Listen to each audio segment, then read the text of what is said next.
My name is Yang Qian, and if I may say so myself, I am both wealthy and beautiful. Yet my husband, Qin Jin, the seventh son of General Qin's household and the one upon whom all the family's hopes rested, could not even be bothered to lift my wedding veil on our wedding night. My duty is complete, he declared to his new bride with cold indifference. Tomorrow I shall bid farewell to mother and depart for the frontier. You must make your own way in this household as best you can. With those words, he turned his back and left me alone in our bridal chamber.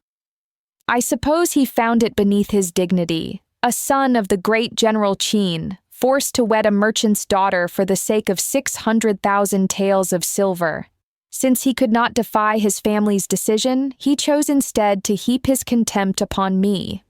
Soon after, a servant girl arrived to deliver a message from the old matron. The mistress says you need not serve her tea tomorrow morning. You may simply go to the ancestral hall and pay your respects to the ancestors alone, she added with feigned courtesy. The mistress also notes that as you have traveled far to marry into our family, you should rest well and need not concern yourself with household affairs. My personal maid, Jin Ji, nearly leaped from her chair. "The audacity!" she exclaimed, rolling up her sleeves. "Miss, your mother-in-law has taken 600,000 taels of your silver, yet treats you with such disdain, refusing to grant you authority over the household." The young master vanished on his wedding night, as if into thin air. "Let me speak with the old mistress. I shall give her a proper piece of my mind." I swept off my red wedding veil, the pearls and jewels in my elaborate headdress glittering brilliantly in the candlelight, and caught hold of Jinji before she could march off to battle. "Calm yourself," I said. "This is actually wonderful news. No need to serve my mother-in-law, no need to manage tedious household affairs, and certainly no need to attend to my husband. Among all the brides in the world, how many enjoy such leisure as I?" I spoke deliberately loudly. For me, this is precisely what I desired. After all, I brought abundant dowry. Food and clothing are no concern. What cause has a new bride for worry? Before I could finish speaking, the messenger servant, still standing politely at my door, added, "The household finances are rather tight at present, so in the future, Madam will kindly advance funds for daily expenses. Our Qin family encompasses 7 branches with 132 members in total. Madam must treat them all generously." "What? They dare to target my dowry?" I sprang to my feet immediately. "Jinji, I brought 10 kitchen cleavers in my trousseau. Fetch them all at once." "Miss, please remain calm. This is General Qin's residence," Jinji said, this time restraining me. The servant outside continued, "Madam should rest early. Now that we are all one family, money matters need not be divided between yours and ours. Tomorrow I shall come to collect next month's household silver. Did I rob graves in my previous life? How else could I be cursed to become family with these people?" Before I could respond, the girl snorted coldly and departed. "I believe I should indeed fetch those cleavers, miss. You shall need them tomorrow morning." "Never mind." I stopped Jinji. "You spoke truly. This is indeed General Qin's residence." Jinji took a deep breath. "Miss, I fear our future days here will be most difficult." "Ha! What is there to fear?" With a flourish of my golden silk sleeves, I lifted the wine pot and drained it in one gulp. Before coming here, I too had harbored romantic dreams about my reputedly elegant and accomplished husband.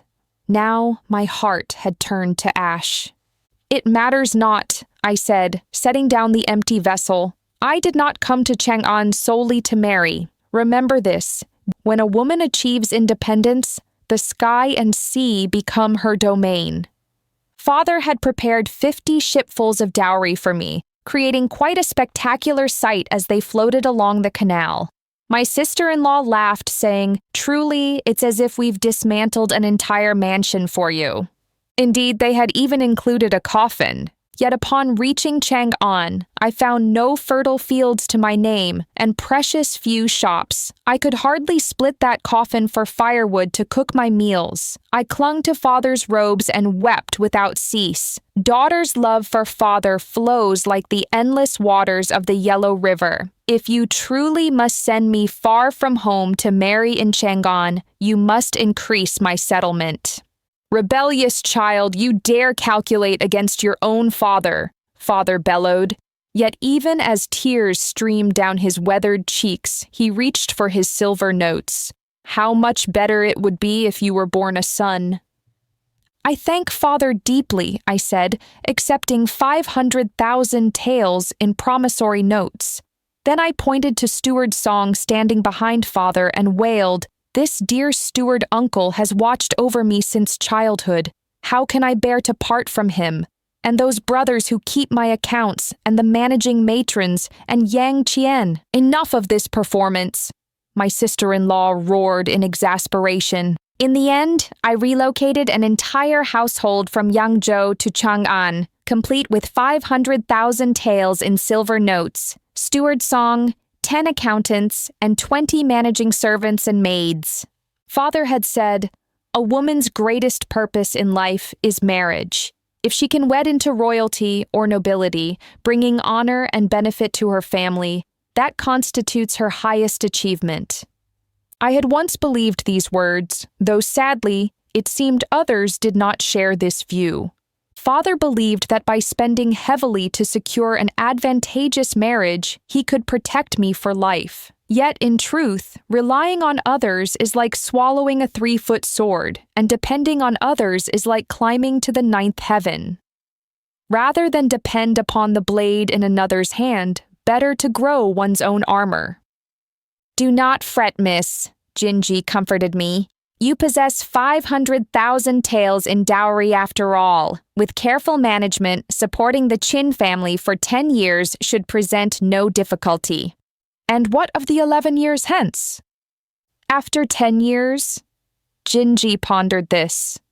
"Perhaps if Miss bears a son, you might earn the old mistress's favor." I laughed bitterly, gazing up at Chang'an's vast sky, drawing a deep breath before declaring loudly, "I shall spend every last tael of my 500,000 taels of dowry within 1 year." Jinji's jaw dropped in astonishment. To accomplish my goal of spending 500,000 taels within a year, I devised 4 strategies. First, gift-giving and generous spending to ensure Chang'an's elite would know my name with utmost speed. Second, acquiring promising shops outright rather than building from nothing, a far more efficient approach. Third, engaging in charitable works, cultivating talent and winning hearts. To establish deep roots in Chang'an, I would need not silver in the future, but people willing to assist me. Fourth, purchasing fertile farmland. Steward Song stood beside me calculating, rice and wheat can yield 2 harvests yearly, while peach trees bear fruit but once per season. Yang Qian. Just as Steward Song and I discussed these matters, my eldest sister-in-law burst into the courtyard with several matrons, entirely uninvited. "You certainly have many friends here in Chang'an." She spoke with bitter sarcasm. "In every respectable wine house, there seems to be a gathering in your honor nearly every day. Truly, you maintain constant banquets with an ever-changing parade of gentlemen."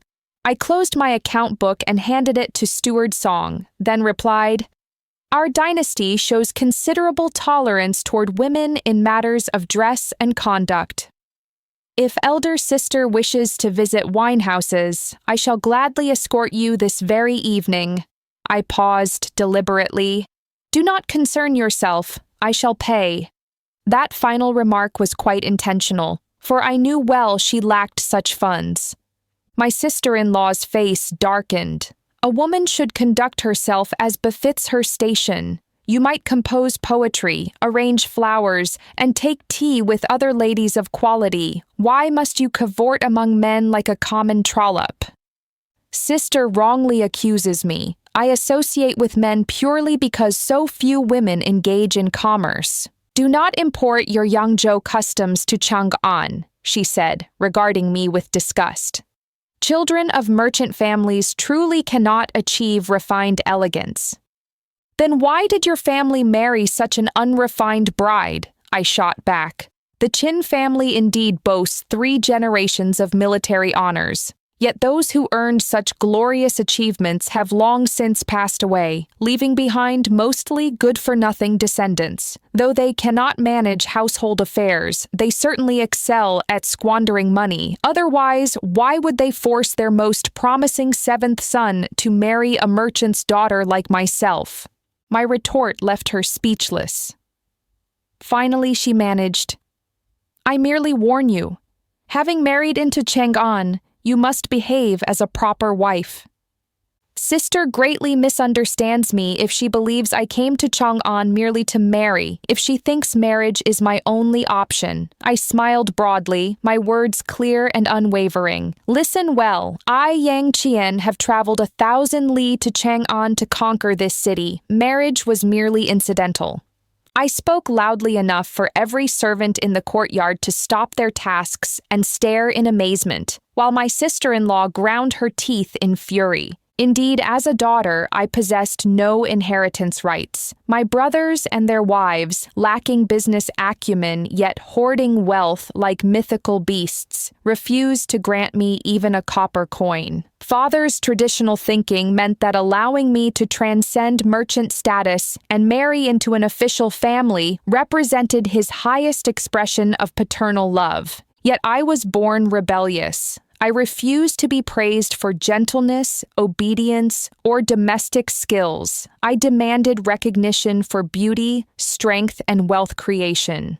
Chang'an's greatest advantage lay in allowing me to chart my own commercial territory. Whether my husband loved me mattered little. If he did, wonderful. If not, no great loss. The identity of one's spouse held little importance. What mattered was that regardless of circumstances, I could bloom where planted, striving with all my might. Small matters required cunning, great affairs demanded courage, and when no one offered support, I must stand firm alone. Madam, you are absolutely radiant, Jinji praised after my sister-in-law departed in anger, though worry soon creased her brow. I fear this represents the old mistress's wishes as well. I laughed lightly. Send the old mistress a jade pendant carved with a tauti. Let her eat more and speak less. Certainly, miss. About a year later, Jinji rushed into the courtyard one afternoon, breathless with urgency. Disaster! The general has returned. I turned around. And he's brought back a pregnant woman? Ah, Jinji frowned. No pregnancy. But he has brought back a noble princess whose rank crushes yours completely. Far more terrifying than 10 sons. Moreover, she saved our general's life at the frontier, making her our Qin household's great benefactor. Even the old mistress rises to greet her personally. I remained seated in my garden, calmly continuing to drink wine and admire flowers. How can Madame remain so composed? I smiled, leisurely sipping from my wine cup. Why question it? Life rarely proceeds as planned. I am no exception. Admirable composure, came a voice as someone approached uninvited, even applauding. When one's husband returns with another woman, yet the wife sits drinking wine with such tranquility, exactly as Brother Jin described, your marital affection runs rather thin. Without turning, I knew this brazenly arrogant woman must be the princess herself. I lifted my head confidently. Indeed, for I am far too excellent to be destroyed by romance. The princess sneered, Rest assured, madam. Though my feelings for Brother Jin certainly surpass yours, I, a imperial princess, would absolutely never consent to concubinage. What did she mean? Was she announcing I should wash my hands clean and prepare to receive divorce papers? Princess, I said with the composure of an elder sister, a woman's greatest asset is not marriage, but cultivating herself and possessing the confidence to leave or be left. Do not threaten me with divorce papers. If you wish to fight, then let us fight. Madam displays admirable backbone, said a masculine voice approaching. The already arrogant princess grew even more smug, her expression seeming to declare, "Behold, my man approaches." After a year of marriage in Chang'an, I beheld my husband for the first time. He was indeed handsome and heroic. Father's eye for men remained excellent. He was perfect in every respect save one. He did not love me. After a moment's distraction, I rose and greeted him properly. "Husband returns quite early? You seem to hope I died in battle." "How could that be? I would miss my husband terribly," I lied smoothly. Qin Jin indicated the beauty beside him. "Behold, Princess Huanyi, why do you not kneel?" I remained standing, hands clenched tightly, yet maintaining my smile without betraying my emotions. Qin Jin raised his chin. "For what does Madam wait?" As I counted silently to 3 and prepared to speak, an elegantly dressed elderly woman emerged from my chambers, none other than the imperial dowager from the palace.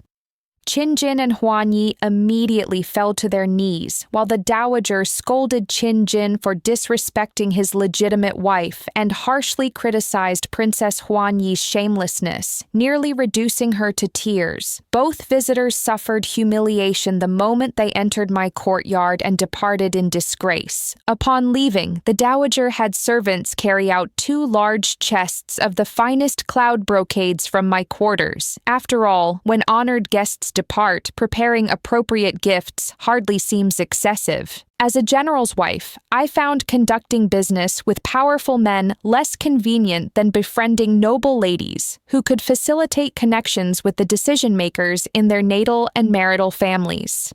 Today, I had merely invited the dowager who was visiting her family to sit with me. What unfortunate timing that these 2 encountered her.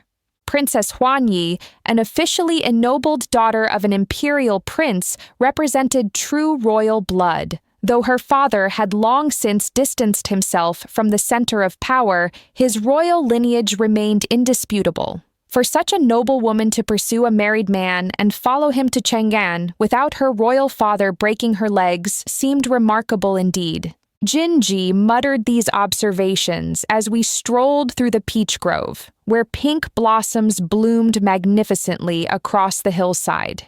"Those with substantial family wealth face low costs for making mistakes," I said, breaking off a peach blossom branch. "Even if she ran off to become a bandit chief's wife, someone would still marry her upon her return. This advantage ordinary people cannot match. Moreover, in His Majesty's view, the Qin family represents 3 generations of loyal generals, and Qin Jin wields military authority. Allowing his daughter to test these waters might enable future visits to Chang'an. In summary, silence!" came a sharp rebuke. The tranquil peach grove suddenly echoed with an angry shout. Turning, I saw Princess Huanyi striding toward us with blazing eyes, my dear husband Qin Jin beside her. "How dare you discuss royalty? Believe it or not, I could have you whipped 10 times this very moment." I quickly turned to face her without servility or arrogance. "Princess, I beg your forgiveness for my impropriety. Perhaps I might make amends by hosting you at Chang'an's finest restaurant, where I could also invite your cousin, Prince Cheng. You might enjoy a family reunion." Did she think my year of spending 500,000 taels had bought me no influential connections? Chang'an's nobles and officials had weathered every storm imaginable. How many moves could she make against them? A barbarous frontier princess presuming to order 10 lashes for a general's wife? I, Yang Qian, was not raised to cower. Huanyi found herself speechless. I tactfully changed subjects.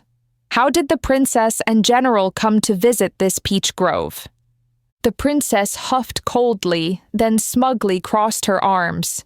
The old mistress declared the courtyard lacked sufficient spring beauty to complement someone as flower-like as myself, so I came specially to select the finest peach trees for transplanting to the general's residence.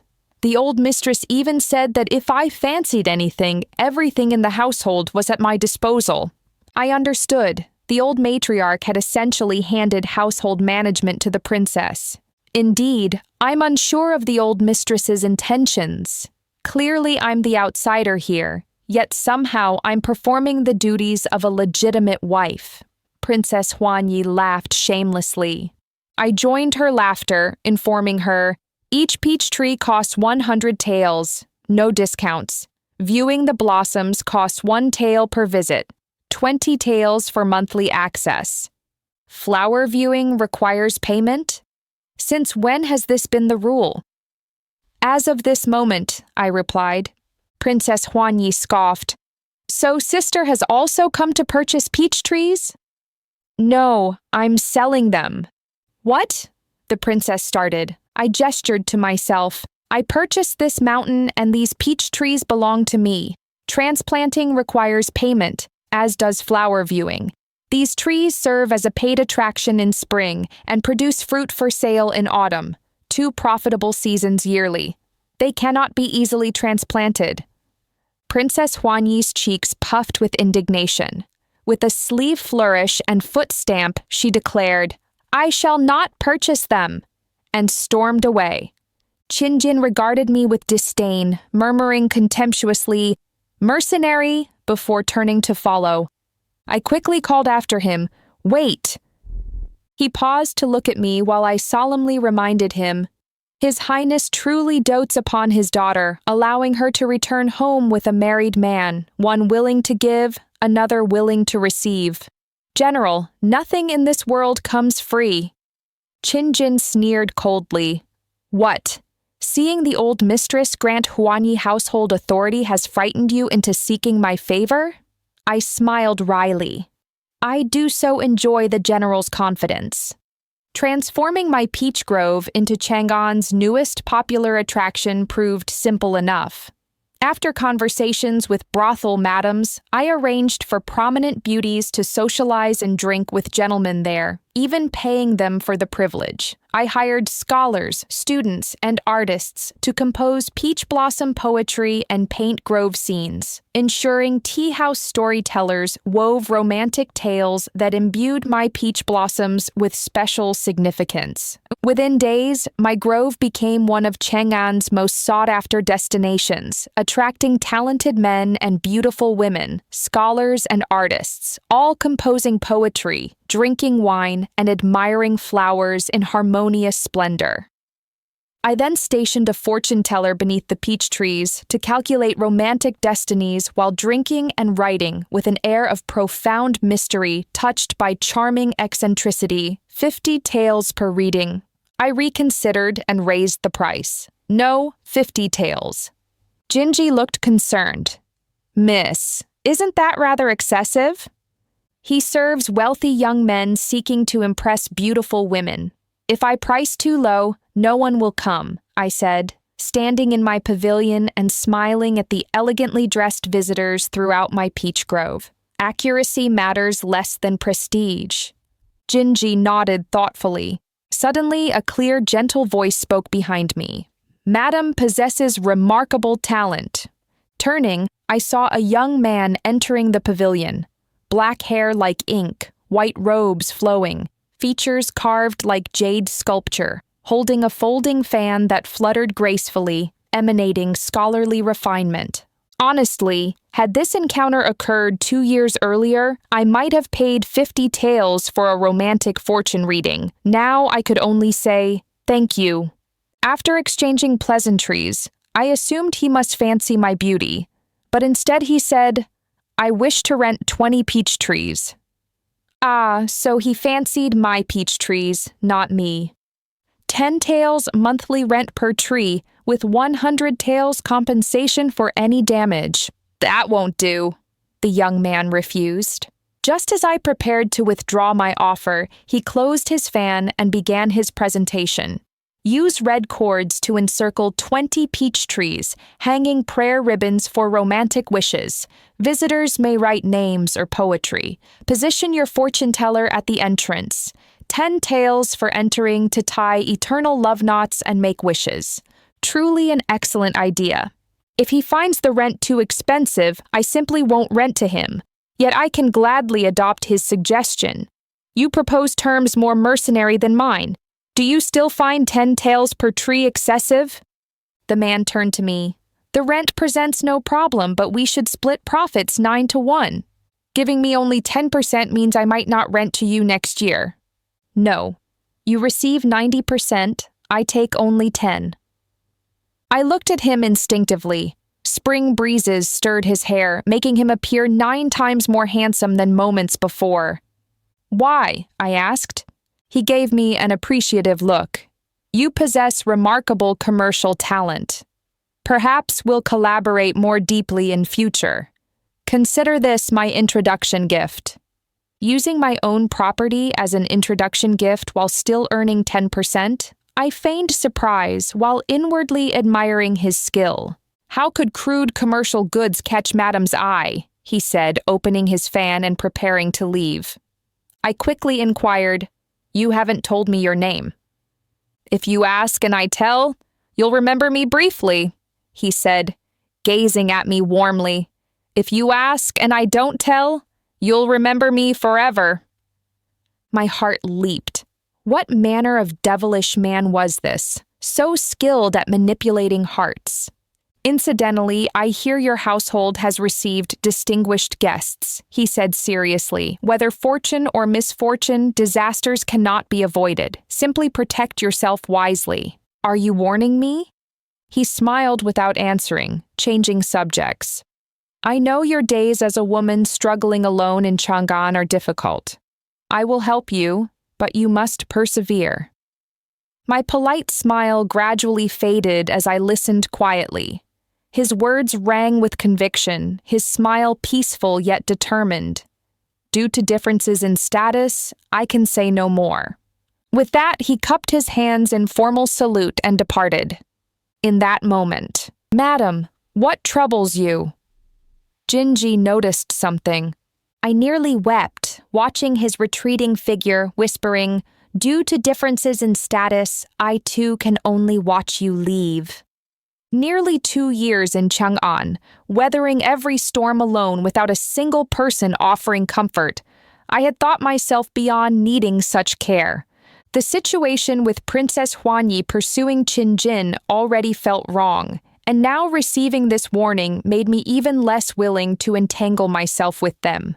Upon returning to the general's residence, I, usually accommodating, picked a tremendous fight with Qin Jin simply because his left foot stepped on my courtyard's only named blade of grass, and I banned him from my quarters entirely. Princess Huanyi urged me from the sidelines to cherish those close to me, though her eyes curved like crescent moons with suppressed laughter. That evening when the old matriarch summoned me for dinner, I feigned illness and refused to appear, even composing divorce papers by candlelight. Regardless of whether this princess's feelings were genuine or false, as long as she remained, Qin Jin and I could never grow old together. After completing the divorce papers, I had barely settled into bed when Qin Jin burst directly into my courtyard and entered my chamber.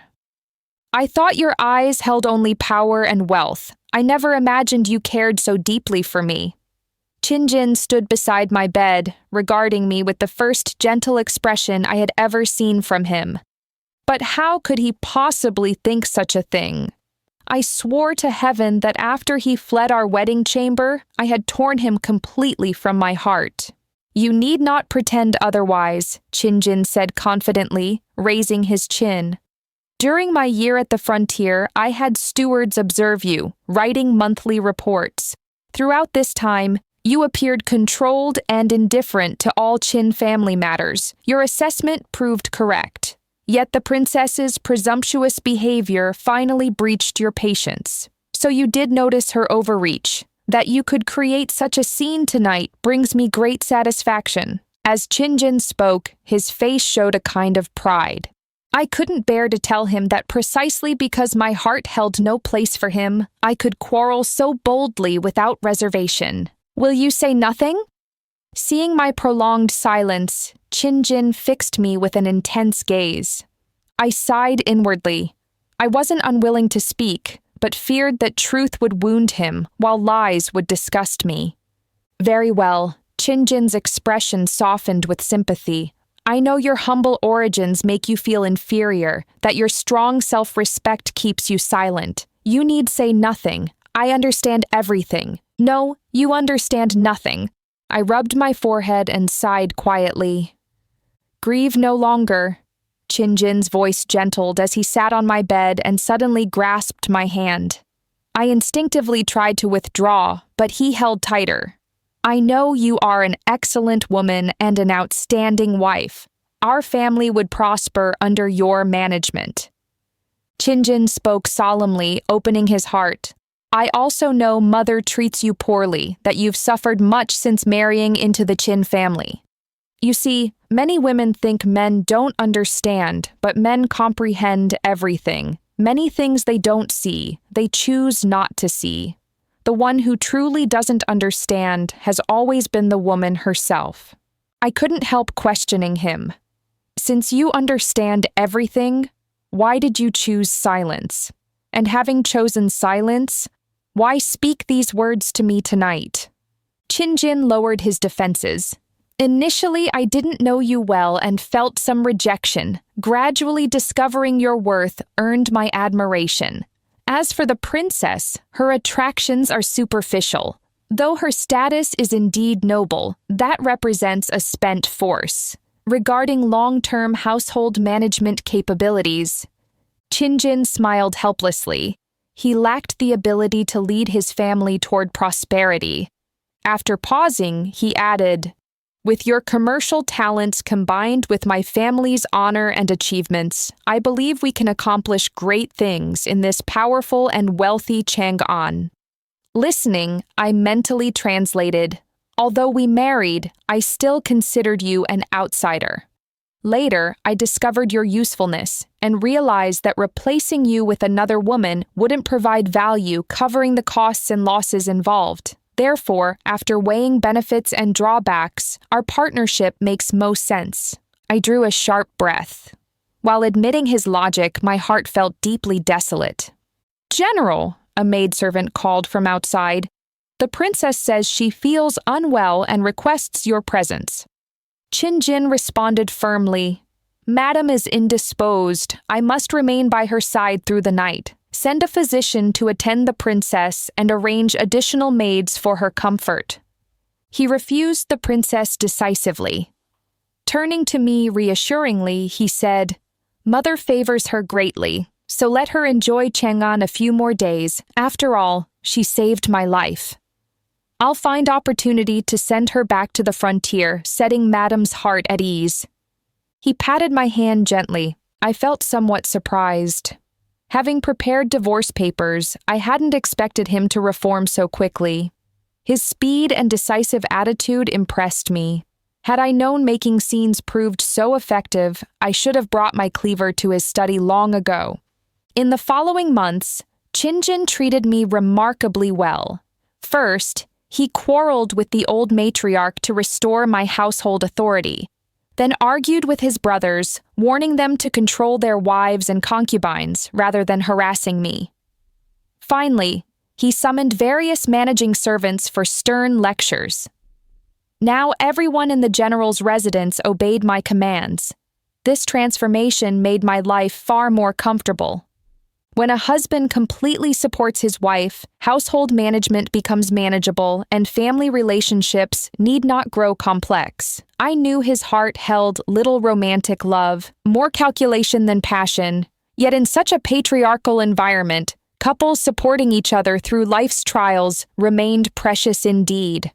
As a merchant's daughter who had married into a general's household to become a noble wife, with my husband's support, his rejection of other women, including a noble princess, and complete household authority in my hands, refusing to live well under such circumstances would mark me as ungrateful. Soon I became pregnant. The old matriarch showed me her first smile. Qinjin rejoiced immensely. Servants who once scorned me came to kowtow congratulations, and Princess Huanyi departed with red-rimmed eyes.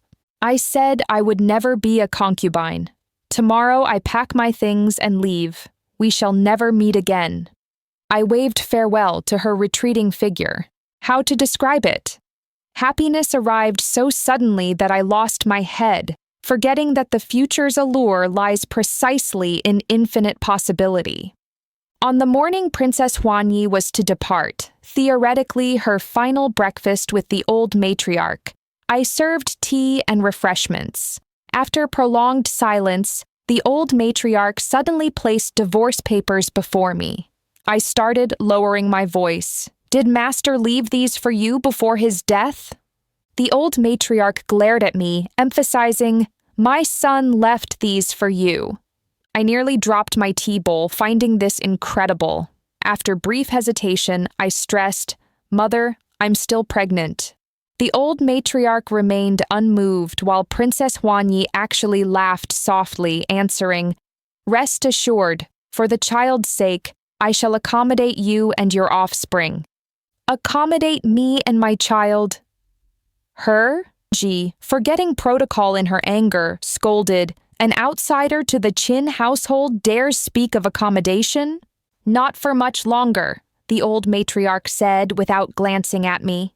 Returning to Yangzhou with a pregnant belly would indeed appear unseemly and hamper future prospects. Divorcing you now, then after the princess marries in 6 months, you can serve her tea and become my son's concubine, perfectly suited to your merchant status.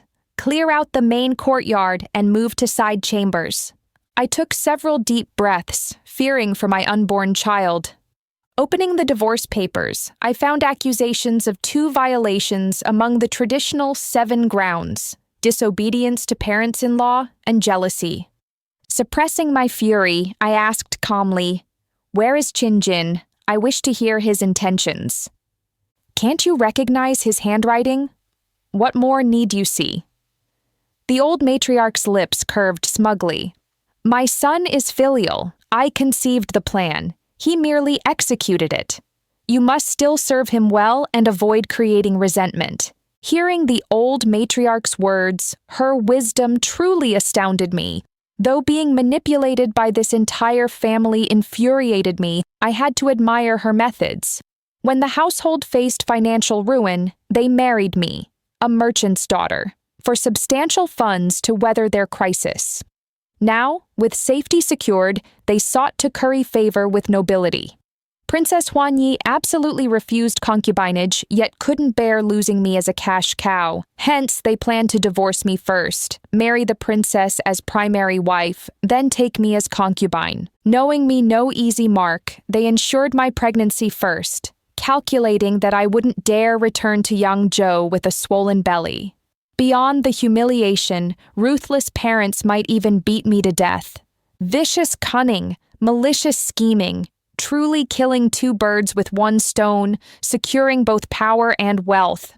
But they made one fatal error, underestimating me. Bah! I hurled my teacup violently to the floor, where it shattered with a tremendous crash, roaring, "Threatening my life while I carry child. Your guilty consciences betray you." Everyone fell silent, though their cold expressions indicated no intention of changing course. Jinji quickly supported me.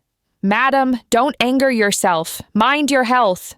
Indeed, I'm pregnant now and mustn't lose my temper. After breathing deeply to calm myself, I tucked the divorce papers into my sleeve, gazed toward the broader world beyond the doorway, and spoke slowly but firmly. "Jinji, pack our belongings. We leave today." "Vicious woman!" The old matriarch suddenly rose, pointing at me viciously. "You would harm your unborn child out of spite, planning to remarry with your wealth. What mother cannot bear such small grievances? How can such evil women exist?" See?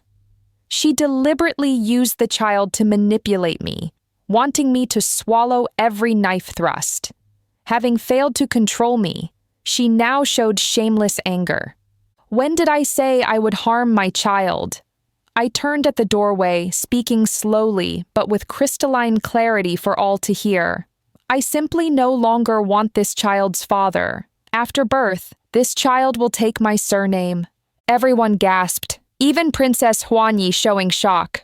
"How dare you!" The old matriarch collapsed into her chair, staring at me as if beholding a monster. Huan Yi slammed the table. Any child born thus would be illegitimate. I overturned the entire round table with a tremendous crash that seemed to shake the whole house, causing every maidservant to cower trembling.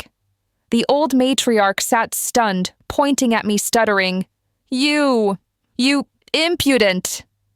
The princess, accustomed to table overturning herself, had never suffered such treatment.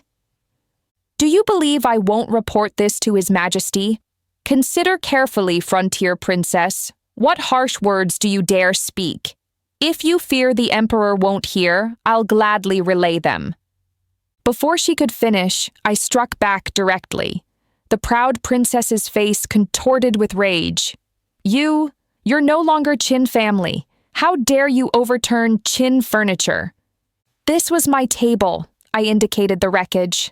My red sandalwood table brought from Yangzhou, my jade bowls and white porcelain from my natal family, my silver ear mushrooms, ginseng, bird's nest, young chicken, meat pies, pear soup, steamed buns, pickled vegetables, white congee, and 4 happiness meatballs purchased with my money.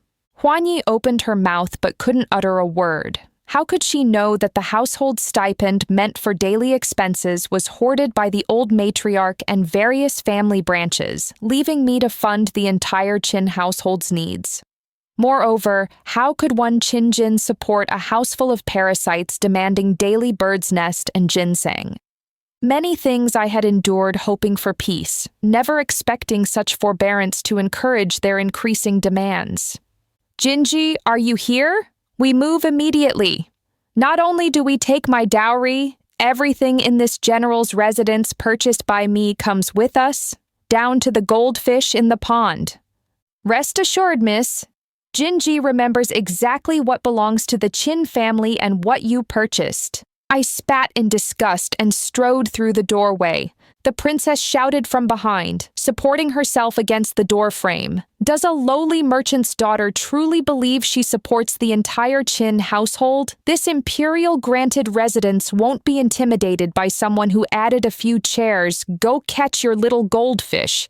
Princess, please step aside, Jinji said coldly. Oh? You're leaning against the door my mistress purchased. The princess started, looking incredulously at her future mother-in-law. How could even doors belong to the daughter-in-law? The old matriarch's complexion turned ashen as she slowly stood. Indeed, even the chair beneath her belongs to my daughter-in-law. Princess Huan Yi rubbed her forehead. Even she found this incredible. Jinji smiled sweetly. Princess, please step aside. Please step aside again. Please. I've touched nothing. Surely even the floor tiles weren't purchased by your mistress? The princess roared, forced to retreat repeatedly. Jinji nodded. Yes, to speak truthfully. Stood in the corridor enjoying the spectacle. The first task demanded of me upon marrying into the Qin family was renovating this imperial-granted residence. So you should ask the old matriarch how much remains in this mansion that Yang Qian cannot remove. Ha! The old matriarch's face turned iron gray. In all her calculations, she never anticipated I would dare undertake restoration while pregnant. So now she could only watch helplessly as I dismantled the Qin residence piece by piece. Naturally, house renovation left foundations, beams, pillars, stones. The entire framework remained. Personal belongings they couldn't bear discarding were also preserved, though the demolition didn't proceed entirely smoothly. My eldest sister-in-law sat before the ancestral hall wailing, Heaven help us, Yang Qian, you heartless wretch! You dare strip the ancestral hall's roof when our Qin ancestors reside within. They're your ancestors, not mine, I said, specially coming to observe the roof removal. I merely reclaim my tiles. What wrong is there? I recall when I humbly negotiated with eldest sister about not replacing tiles. A little bird droppings seemed normal and harmless. She publicly accused me of disrespecting ancestors. Now let me see how she resolves the karma she created. Stop crying, came an angry shout. Qin finally deigned to return from his external affairs. "Brother, look at your wife! This is rebellion!" Eldest sister-in-law grasped at this lifeline. Qin clenched his fists, clearly furious yet softening his voice. "Stop this nonsense. Return the divorce papers. That was merely casual writing to humor an old woman. Mother may be confused and indeed looks down upon merchants, but with my child in your womb, how could I divorce the mother of my offspring?" I suddenly realized Qin was cleverer than the old matriarch. I had thought his use of her to deliver divorce papers stemmed from shame at facing me and avoiding interrogation. Now I saw he had left himself this escape route. Before me lay two paths: take the divorce papers and leave, losing noble status to remain a merchant forever, or pretend nothing happened, return the papers, and remain an honored general's wife. I smiled easily, whispering in his ear, "Never use pregnancy to manipulate a vulnerable woman. You'll lose your humanity. Never use pregnancy to manipulate a wealthy, vulnerable woman. You'll lose a spendthrift future." With that, I swept my sleeves and turned away, roaring, "Continue demolition." Behind me came Qin's heavy breathing and eldest sister-in-law's wails, while I felt only tremendous satisfaction. A divorced woman like myself, disgraced with a pregnant belly, indeed lacked face to return to Yangzhou seeking father's protection. Therefore, I decided to remain in Chang'an, continuing my business operations. Henceforth, independence would be mine, industry mine, and wealth mine as well. The tremendous scandal of Qin's wife demolishing Ancestral Hall during divorce proceedings spread throughout Chang'an like wildfire. Bullying pregnant wives wasn't novel, but actually divorcing one made Qin first among Chang'an's elite. As for someone like me, refusing to submit after receiving divorce papers, leaving directly, dismantling the husband's ancestral hall, refusing to return home, and establishing independent households while pregnant, in the entire empire, I, Yang Qian, ranked first. This left both Qin and me mutually defeated. He faced imperial rebuke for moral failings and was confined for reflection. Future misconduct would certainly provide ammunition for civil officials. As for me, some praised and admired my bold actions, composing poetry in wine houses, while others spurned my lack of wifely virtue, hurling eggs at my residence. When servants went marketing, baskets and bodies accumulated vegetable leaves before reaching the market. My business suffered unprecedented setbacks. Without the general's household protection, numerous merchants united in boycotts. Were this not the capital under imperial oversight, powerful officials might have seized my shops and lands under moral pretexts long ago. This was why I insisted on remaining in Chang'an, though constant persecution and daily losses weren't sustainable solutions. "Miss, someone requests audience," Jinji announced, rushing into the rear garden where I sat in my pavilion reviewing account books. To my surprise, it was him, the man who had rented 20 peach trees from me, still carrying his folding fan, dressed in flowing white robes, maintaining his elegant appearance. "Greetings, madam." He bowed formally. "My condition makes rising difficult. Please sit anywhere," I gestured while Jinji hurriedly arranged seating and served tea. After sipping, he praised, "Excellent tea. If you bring good news, tea is complimentary. Otherwise, 10 taels per cup. This ordinary green tea hardly merits such pricing, wouldn't you agree?" Tea pricing depends not only on leaves, but location and company. I indicated the surrounding garden's fragrance with evident pride. He laughed, waving his fan. "Very well. Speaking plainly with intelligent people, I wish to purchase your assets." "Certainly." I pushed both account books toward him. 100 mu of fertile land, 50 shops, 20 boats, 10 wine houses, 400,000 taels total. You face merchant circle ostracism, your peach grove attracts no visitors, shops hold excess inventory, boats carry no cargo, wine houses lack patrons. 100,000 taels maximum. Not selling, you'd lose money. I can afford losses. Late nights bring no anxiety. None. My mentality is excellent. Having rendered him speechless, he finally burst into laughter. I wasn't merely being difficult. Business people must maintain good mentality facing profits and losses. How about this? He changed tactics. 100,000 taels to invest in your shops, shipping, and wine houses. I'll take only 10% of profits. No free lunches exist. You want management rights? I smiled lightly. Show him out. Surrendering management to incompetent partners meant watching businesses close. Competent partners proved worse. They could fabricate accounts and within 2 years devour entire foundations. Do you consider me so dishonorable? The white-robed man waved his fan with feigned hurt. I observed his bearing. He indeed radiated noble character, yet appearances deceive. What other requirements? I require investment shares in all your future enterprises, minimum 10% profit participation without interfering in business decisions. My heart leapt. Such boldness, such confidence in me, despite potential losses. His eyes showed admiration. A clever woman who accepts divorce papers while pregnant, then demolishes her husband's ancestral hall before departing. Such capability merits cultivation. Receiving such praise moved me deeply. I couldn't deny. Honestly, establishing such extensive Chang'an operations meant profits didn't necessarily flow quickly, while losses could accelerate devastatingly. Having spent 500,000 taels in dowry during my first 2 years establishing Chang'an routes with minimal subsequent earnings, 3 months' survival seemed questionable. His 100,000 taels provided timely assistance. Agreed. Done. I suppressed my emotions and accepted quickly, fearing his reconsideration.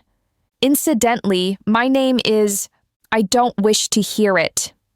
Previously, when I personally requested his name, he refused. Now, before he spoke, I chose refusal. This time he looked surprised. Why? I mimicked his earlier manner, smiling. If you tell me and I listen, you'll remember me briefly. If you tell me and I refuse to listen, you'll remember me forever. After initial shock, he suddenly opened his fan and laughed heartily. You've already made me unforgettable. Standing, he said, Your tea is expensive but delicious. I'll visit frequently. With cheerful laughter, he turned and strode away gracefully. Watching his retreating figure, I found myself anticipating his return. Just as I gazed absent-mindedly, the child in my womb stirred gently, returning me to reality. I rubbed my belly and whispered contentedly, Good, good, mother won't think of men. Henceforth, mother thinks only of you. Within half a year, despite merchant encirclement, my businesses achieved nearly complete profitability. Beyond conducting excellent business, I navigated countless nobles, cultivating, bribing, facilitating, befriending, employing every legal means available. My merchant network grew increasingly dense. Someone secretly reported that General Qin's household was borrowing heavily again. I privately suspected Qin Jin's wedding approached. Indeed, within a month, Qin Jin married the frontier princess, and the newly renovated Qin residence buzzed with activity. Meanwhile, that Peachtree renter and I signed numerous additional contracts. Strangely, his signature names varied constantly without repetition. Despite private investigation, I discovered nothing. Who was he? Why hide his identity? Winter's first snow brought labor pains, and that night, I delivered a son. Following maternal lineage, he was named Yang Jian. 3 more years passed. I still knew not my Peachtree patron's name, though he met with me frequently. Since refusing his name revelation, he stubbornly never mentioned it again, as if in protest. Yet our business had expanded from Chang'an to numerous prosperous cities, even planning along the Silk Road. Someone proposed establishing a Silk Road Merchant Association, electing a merchant leader for cooperative profit and mutual support from western regions to Chang'an. I submitted my candidacy letter. The following day, this letter appeared in the Peachtree gentleman's hands as he stood before me with his usual spring breeze smile. I offer two choices, he said, habitually speaking with authority, though I didn't always indulge him.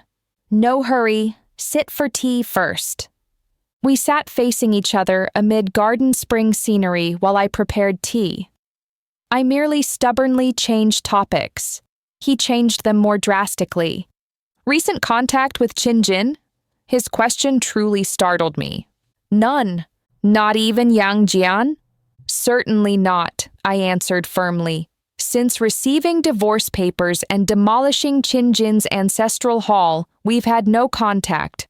Upon Yang Jian's birth, I feared Qin family might seize him, but worried needlessly. Excellent, he said, sipping tea and placing the letter before me. The court has evidence that Princess Huanyi has been gathering intelligence in Chang'an for her royal father. The frontier will rebel soon, I gasped. Qin valued the princess's status while she planned using his life for rebellion. Once convicted of treason, the Qin family faced 9-generation extermination. He spoke lightly, while I felt thunderstruck. Yang Jian isn't Qin's son. 9-generation punishment inevitably includes children and grandchildren, but Yang Jian differs. Though Yang Jian isn't listed in Qin family genealogies, his mother ranks among Chang'an's leading merchants. As the saying goes, tall trees attract wind. Petty interference seems inevitable. This reminder infuriated me further. When my son was born, people mocked his exclusion from Qin genealogies, calling him lowly merchant stock ineligible for imperial examinations. Now with Qin family troubles, they remembered my son existed. Blood rushed to my head as I slammed the table. Who dares touch my son? I'll spend every last coin for their life. Incidentally, who handles Chang'an's rebel arrests? The current crown prince. The crown prince. Such exalted personages remained beyond my reach. Then I'll petition the crown prince for justice. My son is innocent, surnamed Yang, listed in my Yang family's. I intended saying genealogies, but realized that as a woman, I lacked even a full name in clan records. Where were his genealogies? Never mind. How can I meet His Highness the Crown Prince? Quite easily, you have. I've met such nobility? I don't remember. Where? What does he look like? As I sat anxious here, he leisurely sipped tea, then gently set down his cup, looking up. He looks like me. His voice was gentle, yet carried undeniable authority. My thoughts delayed only a moment before I felt blade light across my throat. This subject has committed crimes. Please punish me, Your Highness. I knelt with forehead touching ground. 4 years of acquaintance, yet not knowing he was Crown Prince Heng Yi, calling him Peachtree Gentleman throughout, even recently threatening to spend everything for his life. Heaven help me. I die before Qin. Now I give you two choices, he said without helping me rise, returning to his original topic. This time I dared not interrupt. This merchant leader's seal. Henceforth, all western-bound caravans I organize fall under your authority. He produced a white jade-carved seal from his robes, another path I craved, or become my consort. My heart started as I looked up in surprise. His consort? Crown princess was impossible, meaning concubinage. Naturally, for someone of my merchant background, a divorced woman, becoming a crown prince's concubine represented extraordinary advancement. How kind of him to offer such excellent choices. I asked, if I don't choose becoming your consort, will you still protect my son? Regardless of circumstances, I handle all matters justly. Your son isn't Qin family. No protection needed from me. However, he emphasized, should you become my consort, your son becomes my adopted child, equally royal offspring with unlimited prospects. I understood clearly, since he didn't offer both consort status and the seal together, becoming his consort meant abandoning commerce. Correct. Royal dignity requires consideration. Then I choose the seal, I said, meeting his gaze resolutely. I'll become an excellent merchant leader, earning you boundless wealth. I knew crown princes needed private funds. Those gathering around crown princes rarely served from faith, mostly for food and profit. Hung Yi didn't readily hand over the seal, holding it momentarily before saying, I speak only once. Consider carefully. After blocking his name revelation years ago, he truly never mentioned it again throughout these years. Clearly my only chance for advancement. Yet my decision was firm. I thank your highness for this opportunity. Despite lowered head, I heard Heng Yi sigh. He helped me rise, placed the jade seal in my palm, released it, and turned to leave. Softly, he said, I thought your heart held me. My heart does hold you. I boldly stepped forward, meeting his eyes directly. But I no longer need marriage. Your Highness, being crown prince with numerous wives and concubines, even if marriage doesn't involve love, it involves power struggles lasting lifetimes. I have nothing except commercial skills. Perhaps I possess your love, but how much weight carries love in calculations? Without commerce, with only love, such futures I won't gamble my current achievements to risk, especially as I'm no longer alone. I have a son, requiring care. Should I gamble and lose, my child would suffer alongside me. I never spoke these thoughts aloud, yet as he gazed into my eyes, he seemed to hear everything. Finally, he turned and left without looking back. Soon, Princess Huanyi was convicted and publicly beheaded. Not the crown prince's doing. Her husband, Qin Jin, sensing danger at the last moment, personally delivered her bound to the crown prince's residence, seeking forgiveness. Reportedly, she wept loudly there, cursing, I trusted you wrongly. The crown prince granted Qin Jin redemption opportunity, dispatching him to frontier territories for reconquest, then permanent garrison duty, never to return to Chang'an. After becoming merchant leader, I still met the crown prince frequently, mostly as my superior, occasionally as friend. Our business spanned the nation and extended to western regions. The crown prince's civilian achievements grew illustrious while his court authority increased. Former rival princes gradually fell silent and voluntarily departed Chang'an. People claimed the crown prince possessed heaven-reaching abilities. Yet no such abilities existed, only heaven-reaching silver. Today my commercial empire spans great rivers and distant shores, west to foreign lands, east to ocean borders, from silk and tea to pearls and spices, from wine houses and inns to carriages and ships, all fall under my control. Yang Jian grows healthily at my side, lacking a father but cherished by uncles, taught by masters, accompanied by stewards. He's clever and intelligent, bringing me great joy. Most importantly, this commercial kingdom I built with my own hands has granted me true freedom. Whether facing nobles or commoners, I stand tall because sufficient wealth provides my foundation. Jinji often sighs, Miss, had you endured silently in the Qin household, where would today's glory be? I smile. Women either play supporting roles in others' stories or lead their own. I chose the latter. Crown Prince Heng Yi sometimes visits, observing my spirited condition with complex emotions.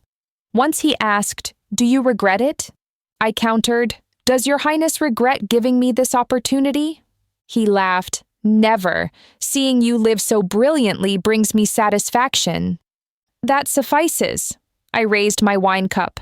To our cooperation, to flourishing Chang'an, to Yang Qian's new life. Heng Yi raised his cup.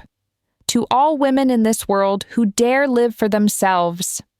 Night breezes carried dancing peach petals, just like my first arrival in Chang'an. Then I came to marry. Now I live for myself. Life's greatest success isn't marrying well, but living well. From merchant's daughter to general's wife to today's commercial queen, I've walked a path none before me traveled. Perhaps some call me too forceful, too prominent, but I care not. For I finally understand a woman's most beautiful state isn't gentle compliance, but independent capability, not dependence on others, but self-achievement, not waiting for love, but deserving it.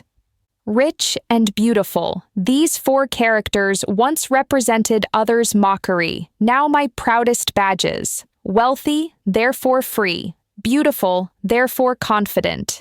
This is me, Yang Qian, a woman who carved her own domain in turbulent times. The future stretches long, the road remains distant, but I fear nothing. For I possess the most powerful weapons, independent character, and unyielding will. Whatever storms arise, I can shelter myself beneath my own sky. This is my story, one of awakening, resistance, struggle, and success. May all women under heaven, like me, become masters of their own destinies.